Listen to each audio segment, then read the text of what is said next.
Welcome to Himalayan Pradeep. இன்னைக்கு நம்ம எங்கே வந்திருக்கோம்னா புரட்சி தலைவர் எம்ஜிஆர் கோயிலுக்கு தான் வந்திருக்கோம். இந்த கோயில் பார்த்தீங்கன்னா எங்கே இருக்குன்னா வேலூர் மாவட்டம் கரசமங்கத்துக்கிட்ட தான் இருக்குது. இங்கே புரட்சி தலைவர் எம்ஜிஆர் வந்து எனக்கு சின்ன வயசுலேருந்தே ரொம்ப பிடிக்கும். ஏன்னா எங்கள் அப்பா காலையில் 6 மணிக்கே டிவியில் பாட்டு போட்டு விட்ருவார், எம்ஜிஆர் பாட்டா. தூக்கத்துலேயே ஒரு வைப்பாக இருக்கும். அப்படியே அந்த லிரிக்ஸ் எல்லாம் வந்து வேறு லெவலில் இருக்கும். வாங்க, திருக்குறளில் எப்படி 1000 அர்த்தம் இருக்கோ அதே மாதிரி புரட்சி தலைவர் எம்ஜிஆர் பாட்டுலேயும் 1000 அர்த்தம் இருக்கும். இப்போ கோபுர உச்சியில் பார்த்தீங்கன்னா 3 மதத்தையும் குறிக்கிற மாதிரி எம்ஜிஆர் அவர்கள் இருக்காங்க. ஜீசஸ் எம்ஜிஆர் அவர் பாருங்க, ஜீசஸ் மாதிரியே இருக்கார் பார்க்கறதுக்கு. நபிகள் நாயகம் எம்ஜிஆர், அப்புறம் முருகன் வேஷத்தில் இருக்கார், இந்து மதத்தை குறிக்கிற மாதிரி. கோயில் உள்ளே போக போகிறோம், வாங்க.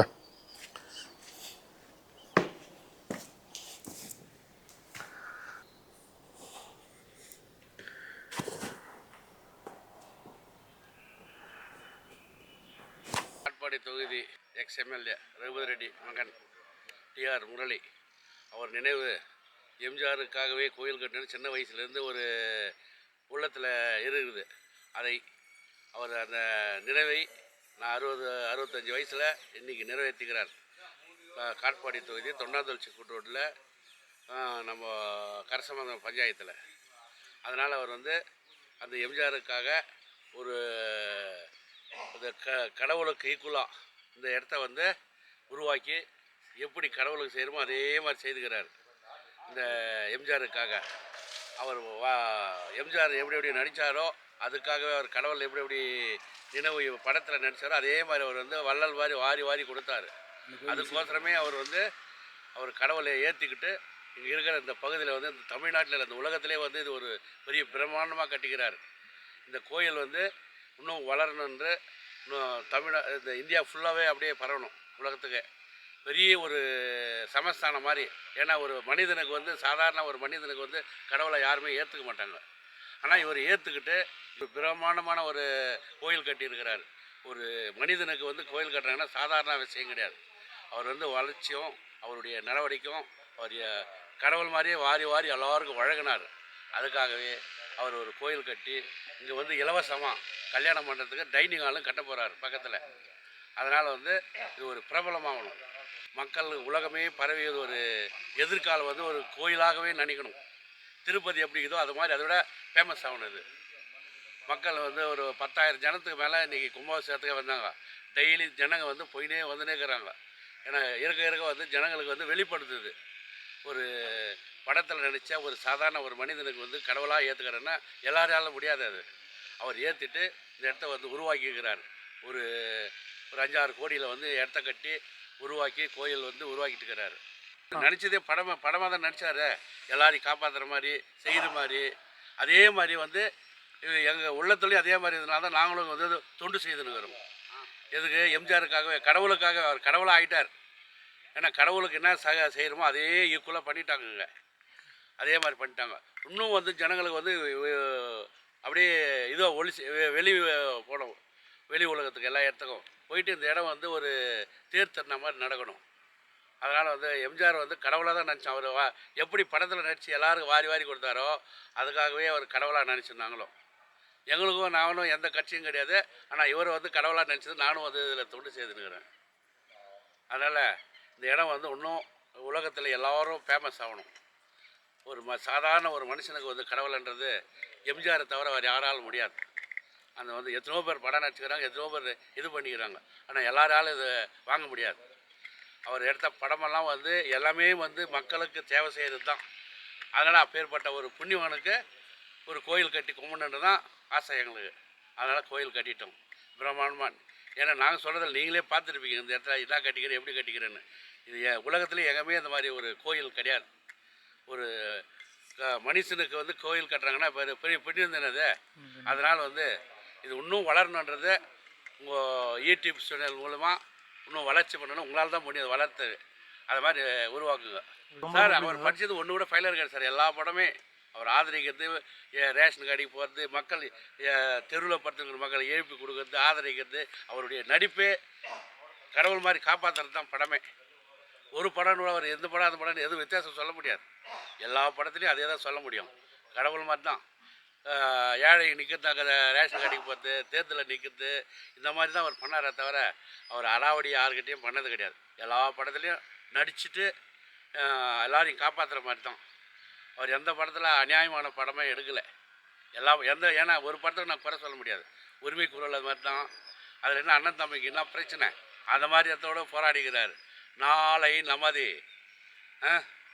தெரு தெருவாய் ஓடுதடா குட்டவனு அப்படியே பாடுவார், பொதுநல துண்டுன்னு. அது மாதிரிலாம் மக்களுக்கு சேவை செய்யறதுக்காகவே பிறந்தார்.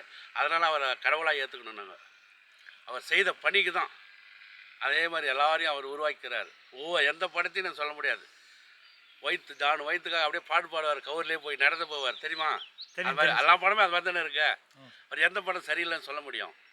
கண்டிப்பாக சார். ரிக்ஷாக்காரன், அது மாதிரி எல்லா படமே அது மாதிரி தான். உரிமை குரல், நாடோடி மன்னன், நம் நாடு, படகோட்டி, அடிமை பெண்ணு, மொத்தமே அது மாதிரி தான் இருக்குது. அவருக்கு மக்களை காப்பாற்றுறது தான் மனித பிறவி எடுத்தார். அவர் மனித பிறவி எடுத்த மனுஷனுக்கு கடவுளாக நாங்கள் ஒரு உருவாக்கிறோம். அந்த இடத்துல ஓடுதடா பொதுநல துண்டு ஆனால் பாடுவார். ஏன்னா நம்ம வயசில் தெரியாது. அதனால் அவர் எல்லா பாட்டுமே பிடிக்கும். நாளை நமதி, இந்த நாளும் நமதி என்ற மாதிரி அவர் பாட்டே பாடுவார். அது மாதிரி நடிப்பில் மன்னன். அதே மாதிரி மக்கள் செயலில் காட்டிட்டார். மனதில் எல்லா இடத்துலையும் மனசில் பிடிச்சிட்டார். அவர் எந்த படத்துலையும் நான் கண்ட்ரோலே இல்லைன்னு சொல்ல முடியாது. எல்லா படத்துலையும் நல்ல பாட்டுங்க தான். அடிமை பெண்ணில் பாடுறாருன்னா கொஞ்சமான பாட்டா, இல்லாமல் நான் இல்லை, தானே எவரும் பிறந்ததில்லை. ஆனால் எல்லா பாட்டு எந்த பாட்டு நம்ம குறை சொல்ல முடியாது. அதே மாதிரி எனக்கு ஒரு மகன் பிறப்பான், அவன் என்னை போல அவருடைய வெற்றிக்கு அது ஒன்று தான் கை கொடுக்காத மீது எல்லாமே சக்ஸஸ். அவர் பாடின பாட்டில் அது ஒன்று தான் அவருக்கு சக்ஸஸ் பண்ணல. எனக்கு ஒரு மகன் பிறப்பான், அவன் என்னை போலவே இருப்பான்னு இருப்பார். அது ஒன்று தான் சக்ஸஸ் ஆகலை, மீது எல்லாமே சக்ஸஸ். என் பேர் ஆனந்தன், எம்ஏ பிஎட். உலக வரலாறே படித்தவன். ஆனால் உலக வரலாற்றில் எம்ஜிஆர் மாதிரி ஒரு தன்னலமிக்க தலைவரை நான் பார்த்ததில்லை. அவருடைய பாடல்களுடைய ஈர்ப்பால் இதுவரைக்கும் இருக்கிறோம். அவர் படம் எல்லா படமும் பார்த்துருக்குறேன் நான். ஆனால் பொன்மனர் செம்மல் எல்லா அடைமொழிக்கும் அவர் சொந்தக்காரர். அவருக்கு நிகர் அவரே தான். யாரும் அவர் இடத்த நிறைவு பண்ணுறதுக்கு இதுவரைக்கும் யாருக்கும் பிறக்கலை. எம்ஜிஆருடைய அவருடைய மனசில் தர்மம் நிலை இன்றில்லை. 7 தலைமுறை 7வது தலைமுறைக்கும் அவருடைய நிலைப்பாடு இருக்கும். ஆனால் இப்போ இருந்தவங்களுக்கு நாளையே மறந்துடுறோம். அது இந்திய வரலாற்றில் காமராஜர், ஓமந்தூர் ராமசாமி ரெட்டி, இது மாதிரி பல பெருந்தலைவர் லிஸ்ட்டில் அவர் சேர்க்க வேண்டியவர். அதாவது நான் மக்களுக்காகவே வாழ்ந்தவர். சுயநலமேன்றதே பார்க்கறது இல்லை. எல்லாமே அவருடைய சேவை பொதுநலம்தான். எல்லாமே அவருடைய சொத்துக்களெல்லாம் அனாதை ஆசிரமத்துக்கெல்லாம் எழுதி வச்சார். அவரால் ஊனமுற்றோரெல்லாம் இப்போவும் படிக்கிறாங்க, நல்ல வேலைக்கு போகிறாங்க. ஆனால் அதனால் எம்ஜிஆர் நிகர் யாருமே இல்லை. அவர் பாடிய பாடல் மட்டும் இல்லை, அந்த பாடலுக்கு நடைமுறைப்படுத்துவர் அவர் தான். அதுபோல் எம்ஜிஆர் ரசிகர் நான். அதாவது அந்த பாட்டு தான் ஞாபகம் எனக்கு இல்லை. பொதுநலத்துண்டு, அதாவது நகராட்சியிலெல்லாம் அந்த தூய்மை பணியாளரெல்லாம் வருவாங்க. பேருக்கு தான் அந்த எம்எல்ஏவங்க, எம்பிங்க, மக்கள் பிரதிநிதிங்க தெருவு பெருக்கிற மாதிரி போய்ட்டு ஃபோட்டோ எடுத்துவாங்க. ஆனால் அது மாதிரிலாம் எடுக்கிறது இல்லை. அவர் உண்மையிலே தூய்மை பணியாளருக்கு உதவி செய்தவர். அது பொதுநலமே தான், சுயநலமன்றதே இல்லை அவர் வாழ்க்கையில். நாட்டுக்காக உழைப்பதற்கு அண்ணா பிறந்தார், அவர் பொதுநலத்துக்காக அண்ணா இருந்தார் என்ற மாதிரி அந்த பாட்டெல்லாம் அவர் தான் தேவை. அப்படியே எப்படி பாடினாரோ அதை அப்படியே நடித்து அதனால் செயலில் காட்டி அதாவது எம்மதமும் சம்மதம் என்ற அடிப்படையில் இப்போ எங்களுடைய குரல் எக்ஸ்எம்எல்ஏ காட்பாடி முன்னாள் எக்ஸ்எம்எல்ஏடைய சன்னு, அவருடைய டிஆர் முருகன் சன்னு தான் எம்மதமும் சம்மதம் எம்ஜிஆருடைய கொள்கையை நடைமுறைப்படுத்துக்காக இந்த கோயில் கூட பாருங்கள், முஸ்லீமு, கிறிஸ்டியனு, இந்து, அதாவது ஜாதி பேதம் இல்லாத கட்டி உலகத்துக்கு எடுத்து காட்டியிருக்கிறாரு டிஆர் முருகன். பாடின பாட்டு எல்லா மதத்துலேயும் பாட்டார். அது மாதிரி புதுசாக கட்டி ஜோடி தானுங்க அண்ணா அது மாதிரி எல்லா படத்துலையும் பண்ணிட்டாரு. அவர் வந்து எதையுமே குறை நன்றிங்க. சொல்ல முடியாது இல்லையா? எம்ஜிஆர் புகழ் வாழ்க. எம்ஜிஆர் பக்தன், தீவிர பக்தன். அவருடைய அன்பால் ஈர்க்கப்பட்டவன் நான். என்னால் முடிஞ்ச தொண்டு செய்துனே இருக்கிறோம் நாங்கள் இங்கே. வணக்கண்ணா, உங்கள் பேருங்கண்ணா? தம்பி, என் பேர் டிஆர் முரளிமா. ஹிமாலயன் பிரதீப் யூடியூப் சேனலுக்கு மனமார்ந்த மாலை வணக்கம். நன்றிங்கண்ணா, நன்றிங்கண்ணா. என் பேர் டிஆர் முரளி. எங்கள் தந்தை பேர் ஜி ரகுபதி, முன்னாள் காட்பாடி சட்டமன்ற உறுப்பினர். சரிங்கண்ணா. நான் வந்து அம்மா இருக்கும்போது அனைத்து இந்திய அண்ணா திராவிட முன்னேற்ற அம்மா இருக்கும்போது தொகுதி செயலாளராக இருந்தேன். சரிங்க. மாநில இளைஞரை துணை செயலாளராக இருந்தேன். சரிங்கண்ணா. பிறகு பிரிஞ்சு போகும்போது நானும் ஓபிஎஸ் இபிஎஸ் பிரியும் போது ஓபிஎஸ்சில் நான் வேலூர் மாவட்டத்தில் இருந்தேன். சரிங்க. அவர் திமுகவுக்கு போனதுனால நான் அவர் பின்னாடி போகலப்பா. நான் வந்து எம்ஜிஆர் கோவில் கட்டுறேன். நீங்கள் கட்சியிலேருந்து விலகிட்டீங்களா இல்லை? நான் இப்போ எந்த கட்சியிலும் நான் இல்லை. இப்போ வந்து நான் சாதாரண தொண்டன், என்னோட எம்ஜிஆரோட பக்தன். சரிங்கண்ணா. இந்த கோயில் எப்படின்னா நீங்கள் நான் என் ட்ரீமில் வந்து என் கனவில் வந்ததுப்பா கோவில் கட்டணுன்ட்டு.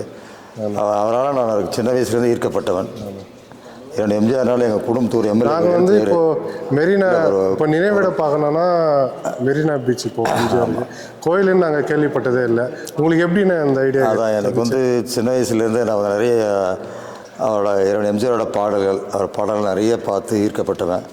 அவர் பாடல்லையும் சரி படத்துலையும் பார்த்தீங்கன்னா எல்கேஜிலேருந்து யூனிவர்சிட்டி வரைக்கும் ஒரு ஒரு ஒரு ஆர்டிஸ்ட் ஒரு யூனிவர்சிட்டி வரைக்கும் நமக்கு எல்லா விஷயமும் அதில் இருக்கும். சரி. அவர் பாடல்லையும் இருக்கும், பாடலையும் சரி அவர் படத்துலையும் சரி எல்லாம் கருத்துள்ள பாடலாக இருக்கும். கருத்தான செய்திகள் கொடுத்துருப்பாரு. இதனால் வந்து மேக்ஸிமம் பார்த்தீங்கன்னா எல்லா பாமர மக்கள் அந்த காலத்து இப்போ இந்த டில் டேட் பார்த்தீங்கன்னா எந்த சேனலத்தில் அவரை பற்றி தான் வரும். வேறு யாரை பற்றினா வந்திருக்கா? இல்லைங்க. கண்டிப்பாக அந்த காலத்தில் வந்து எல்லா கடவுளையும் அவங்க சொல்லி தான் நம்ம பார்த்துருக்கோம். நம்ம ப்ராக்டிக்கலி நம்ம காலத்திலே நீங்கள் பார்த்துருக்க மாட்டீங்க, இன்னும் ஏஜ் தெரியல. அதுதான் நாங்கள் பார்த்துட்டே இருந்தோம். அதுதானே இப்போ நாங்கள் வந்து வந்தோடனே சத்துணவு சாப்பிட்ற குழந்தைங்க இருக்கிற வரைக்கும் எம்ஜிஆர் புகழ் யாரும் அழிக்க முடியாது. கண்டிப்பாண்ணா, கண்டிப்பாக. சத்துணவு சாப்பிட்ற குழந்தைங்க இருக்கும் வரை கண்டிப்பாக யாரும் எம்ஜிஆர் புகழை அழிக்க முடியாது. அதானே இப்போ தான் எனக்கு தோணுச்சுப்பா. தோணி தான் நான் வந்து 2 வருஷம் முன்னாடி பூஜை போட்டோம். வாராகி சாமிகள் அவர் வச்சு பூஜை போட்டோம். சரிங்க. அப்புறம் ஜெயக்குமார் சாமின்னு அவர் வேலையை ஆரம்பித்து வச்சார். இப்போ முடிஞ்சு மார்ச் 8ஆம் தேதி சண்டே வந்து கும்பாபிஷேகம் பண்ணோம். எவ்வளோ செலவு? தமிழ்நாடு ஃபுல்லாக அனைத்து மாவட்டத்துலேருந்து எம்ஜிஆர் பக்தர்கள்லாம் வந்தாங்க. ஸ்ரீலங்காலேருந்து கூட வந்தாங்க. நிறைய சிங்கப்பூர், மலேசியாலாம் வந்து நிறைய அங்கேருந்து எம்ஜிஆர் பக்தர்கள் எனக்கு வீடியோ காலில் பார்த்துட்டு பேசுனாங்க, வாழ்த்து சொன்னாங்க. நாங்களும் வாழ்த்து சொல்லி நன்றி தம்பி. கோயில் முடிச்சிருக்கோம், இன்னும் கொஞ்சம் வேலையெல்லாம் இருக்குது. வெளியில் எல்லாம் முடிச்சிடுவோம். அட்ஜாயினை வந்து ஒரு டைனிங் ஹால், ஏழை மக்களும் கல்யாணம் பண்ணிக்கணும், உட்காந்து சாப்பிட்ணும். ஒரு 150-200 பேர் உட்காந்து சாப்பிட்ற அளவுக்கு டைனிங் ஹால். ஒரு ரிசப்ஷனுக்கும் ஒரு பெரிய ஹால், அந்த இடம் இருக்குது. இன்னும் ஒரு மாதத்தில் அதையும் முடிச்சிடுவோம். இந்த மண்டல பூஜை 48 நாளுக்குள்ளே எல்லா ஒர்க்கும் முடிச்சிடுவோம். சரிங்க. மண்டல பூஜை முடிக்கும்போது வந்து இறைவன் எம்ஜிஆர் குரல்னு வந்து வெளியிட போகிறோம். டீச்சர்ஸ் 3-4 பேர் சேர்ந்து அதை பண்ணிகிட்ருக்காங்க. சரிங்க. அவர் பாடல்லே வர வரியெல்லாம் எடுத்து குரலாக அதுக்கு வந்து கோயில் இன்ட்ரெஸ்ட் வரும்போது அதுதான் பேசியிருந்தேன். ஆமாம், அவர் பாடல்லே நிறைய குரல் வந்துடும். அதுக்கு அர்த்தம் மீனிங் எல்லாம் போட்டு அது குரல் வந்து இறைவன் எம்ஜிஆர் குரல் மண்டல அபிஷேகம் 48ஆவது நாள் வந்து அந்த குரல் வெளியிடும். ரொம்ப நல்ல விஷயம். நிறைய தலைவர் எம்ஜிஆர் எப்படிலாம் நினச்சாரோ எப்படிலாம் பண்ணாரோ அட்லீஸ்ட் அதில் வந்து 0.001% நம்ம ஏதாவது பண்ணணும். கண்டிப்பாக அதை ஃபாலோ பண்ண அவரை அப்படியே ஃபாலோ பண்ணிட்டுருக்கோம்மா. எவ்வளோண்ணா இந்த கோயிலுக்கு? அப்ராக்சிமேட்லி பார்த்தீங்கன்னா நாட் லெஸ் 3 crores ஆகும் டோட்டலாகவே. எத்தனை ஏக்கர்? ஃப்ரெண்ட்ஸ் எல்லாம் ஹெல்ப் பண்ணா, சில ஃப்ரெண்ட்ஸு, சில நல்ல விரும்பிகள், எம்ஜிஆர் பக்தர்கள்லாம் சிலர் எல்லாம் உதவி பண்ணியிருக்காங்க. சரி. நிறைய பண்ணல, ஒரு மோஸ்ட்லி பண்ணியிருக்காங்க. நிறைய நாங்கள் இன்வெஸ்ட் பண்ணியிருக்கோம். எத்தனை ஏக்கர்னா இது? Approximate 30,000 to 35,000 square feet. இது 30,000 ஸ்கொயர் ஃபீட்டுக்கு கம்மி இல்லாமல் இருக்கும். சரி. இப்போ வந்து நான் வந்தப்பவே நான் நோட் பண்ணேன்னா பார்த்தீங்கன்னா அவர் எம்ஜிஆருக்கு வந்து எல்லா மதமும் பிடிக்கும். அந்த மதம் வந்து எல்லா மதம் அவர் மென்ஷன் நினைக்கிற மாதிரி தான் பார்த்தீங்கன்னா எனக்கு தெரியும். மேலே பார்த்தேன் கோபுரம், தூரத்தில் பார்க்கும்போதே அது இந்து கோபுரம் எல்லாமே இருக்கும். எந்த மதமும் நமக்கு எந்த ஒரு மதத்தில் அடக்க முடியாது. எல்லா மதமே அவருக்கு நீ பார்த்தீங்கன்னா அவர் வந்து இயேசுநாதர் மாதிரி நடிச்சிருக்காரு. பட் அந்த படம் வெளியே வரல. டிட்டோ அதே மாதிரி இருப்பார். முருகர் மாதிரி நடித்தார் தனிப்பிரிவில். அதுதான் நம்ம சிலையாக அமைச்சிருக்கோம். அவர் எந்த இப்போ முஸ்லீம் மாதிரி மேக்கப் போட்டாரோ அதே மாதிரி இருப்பார், டிட்டோ இருப்பார், வேரியேஷனே இருக்காது. சரிங்க. அதனால் அவர் தனிப்பிரிவி, படமே தனிப்பிரிவுன்னு வந்தது. அந்த தனிப்பிரிவில் வந்த இதுதான் வந்து சிலையை நாங்கள் பண்ணியிருக்கோம்.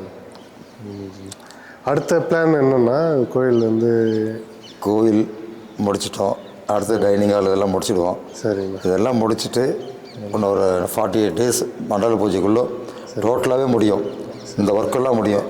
திருமண மண்டபம் கட்ட போகிறீங்களா இங்கே? Those who are getting marriage at our MGR temple, dining hall is free for them. Okay. யாராக இருந்தாலும் சரி, ஏழை பணக்காரன் யாருன்னு கிடையாது, யாராக இருந்தாலும் புக் பண்ணோன்னா அவங்களுக்கு வந்து ஃப்ரீயாக வந்து கொடுத்துருவோம். மெயின்டெனன்ஸ் சார்ஜ் வரைக்கும் வாங்குவோம். சரிங்க. சரிங்க. அங்கே பாருங்கள், இடம் எல்லாம் ஸ்பேஸ் எல்லாம் ரெடியாக இருக்குது, எல்லா மெட்டீரியல்ஸும் ரெடியாக இருக்குது. வேலை செய்ய வேண்டியதான். சரிங்க. சரி, வேலை செய்து ஒன்று முடிச்சுடுவோம், 1 monthக்குள்ளே எல்லா ஒர்க்கும் முடிச்சுடுவோம். இதெல்லாம் ரொம்ப பெரிய விஷயம்ண்ணா. நம்ம ஊரில் வந்து ஒரு எம்ஜிஆர் கோயில் இருந்தது ரொம்ப பெருமையாக இருக்குது. தேங்க்ஸ்மா. இப்போ நாங்கள் வந்து உங்களை மாதிரி யூடியூப் சேனல்ஸு, டிவி சேனல்ஸ் எல்லாமே வந்து எம்ஜிஆர் புகழை வந்து நீங்கள் பரப்புங்க. கண்டிப்பாக நல்லதை பரப்புங்க, கெட்டது இருந்தால் சொல்லிங்க, நாங்களும் திருத்திக்கிறோம். ஏதாவது தவறாக செய்தி கேள்விப்பட்டீங்கன்னா எதனா சொன்னீங்கன்னா சொல்லுங்கள், நான் தெரிஞ்சு தெரியாமல் தவறு பண்ணிட்டு இருந்தாலும் நாங்கள் திருத்திக்கிறோம். கரெக்டாக? கண்டிப்பாக. அது ஐயா, இப்போ வந்து இருக்கிறதுலையே இப்போ இருக்கிற அரசியல், இப்போ நம்ம தமிழ்நாட்டில் வந்து ஒரு 60 வருஷம் எம்ஜிஆர் பேரை சொல்லாமல் யாரும் அரசியல் பண்ண முடியாது. எந்த கட்சி இருந்தாலும் முடியாது. இது வரைக்கும் அவர் நெகட்டிவாக பேசுனது யாரும் கிடையாது. எந்த கட்சியுமே ஆட்சிக்கு வர முடியாது, அவர் பேர் சொல்லாமல் வர முடியாது. அதுக்கு எடுத்துக்காட்டு தான் பிஃபோர் எலெக்ஷன் எம்ஜிஆர் கோவில் வந்து நம்ம வெள்ளூரில் வந்துடுச்சு. சரி, ரொம்ப நன்றி. ஓகே, தேங்க்யூம்மா. நன்றிண்ணா. Thank you very much. Wish all the best. சரிங்கண்ணா.